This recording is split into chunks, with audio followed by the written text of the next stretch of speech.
కొంతమంది చరిత్రలో జరిగే సంఘటనలు అర్థం చేసుకోలేరు, కొంతమంది దాన్ని సహకరించలేరు.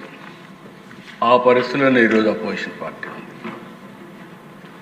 ఈరోజు మనం ఒకసారి చూస్తే ఏ రాజకీయ పార్టీ అయినా ఒక బాధ్యతగా ప్రవర్తించాల్సిన అవసరం ఉంది.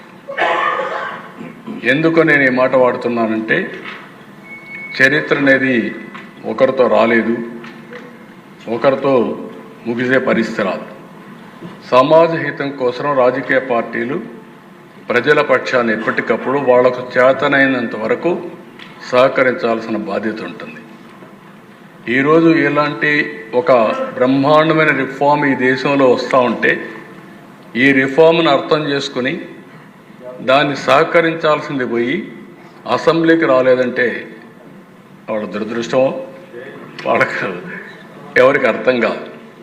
నేను ఇక్కడుండే ఎమ్మెల్యేలందరినీ కోరుతున్నా, ఎమ్మెల్యే అనే వ్యక్తి అసెంబ్లీ ద్వారా ప్రజా సమస్యల్ని రేజ్ చేయడమే కాకుండా భవిష్యత్తులో ప్రజలు ఏ విధంగా ఉండాలి అనేదానికి పాలసీలు నిర్దేశించాల్సిన బాధ్యత మనందరిపైన ఉంటుంది.